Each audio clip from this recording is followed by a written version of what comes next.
Ang puso ay isang mahalagang muscular organ na matatagpuan sa dibdib, bahagyang nasa likod at sa kaliwa ng breastbone, sternum. Responsable ito sa pagbomba ng dugo sa buong katawan, paghahatid ng oxygen at nutrients sa mga selula at pag-alis ng mga dumi. Istruktura ng puso. Ang puso ay nakapaloob sa loob ng isang protection na sac na tinatawag na pericardium.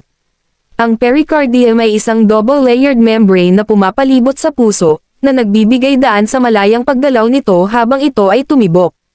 Ang puso mismo ay binubuo ng 3 layer. Epicardium, ang panlabas na layer, na nabuo ng visceral layer ng serous pericardium. Myocardium, ang muscular middle layer, na responsable para sa mga contraction ng puso.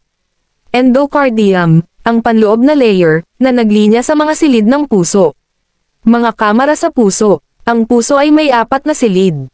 Right atrium, tumatanggap ng deoxygenated na dugo mula sa katawan sa pamamagitan ng superior at inferior vena cava.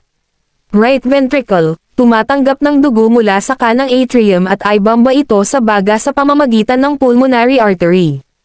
Kaliwang atrium, tumatanggap ng oxygenated na dugo mula sa baga sa pamamagitan ng pulmonary veins.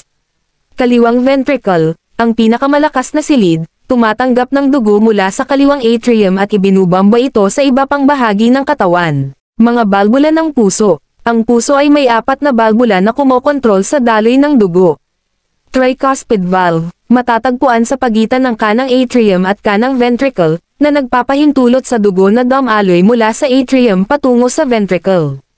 Pulmonary valve, matatagpuan sa pagitan ng kanang ventricle at ng pulmonary artery, na nagpapahintulot sa dugo na dumaloy mula sa ventricle patungo sa mga baga.